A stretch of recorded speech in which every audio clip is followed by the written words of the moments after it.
कृष्ण यजुर्वेद से संबंधित तीसरा उपनिषद है पिप्पलादी उपनिषद। इस उपनिषद की रचना पिप्पलादी ऋषि ने की है। इसमें मधुर, अम्ल, कटु, कषाय, लवण, तिक्त ये 6 रस प्राप्त होते हैं, जिनमें शरीर में रस बनता है।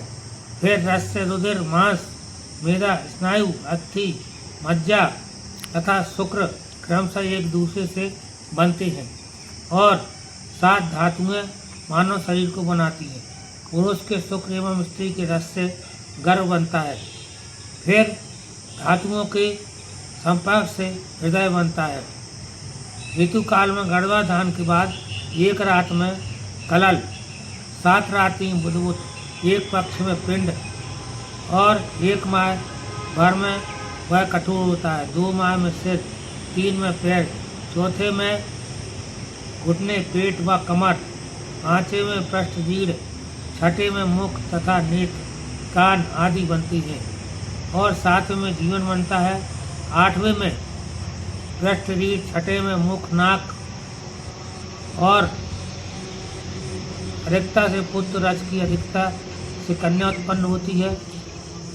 शुक्र रज की अधिकता से पुत्र उत्पन्न होता है। स्त्री रज की अधिकता से कन्या उत्पन्न होती है और जब दोनों समान हो जाते हैं तो नपुंसक संतान जन्म लेती है। आकुल मन के दौरान गर्भाधान होने से विकलांग संतान होती है। वायु संपर्क से सुख के 2 भागों में खंडित होने से जुड़वा संतान होती है।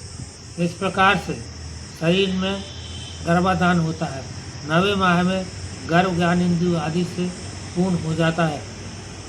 इस समय वह पूजन को याद करता है और उसके शुभ अशुभ कर्म उसे याद आती है।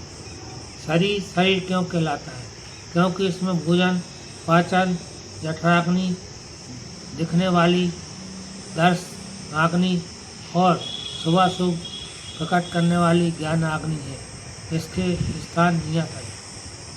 अद्वितीय गर्भ, पात्र तथा दक्षिण अग्नि क्रमशः मुख, उदर तथा हृदय में स्थापित होते हैं।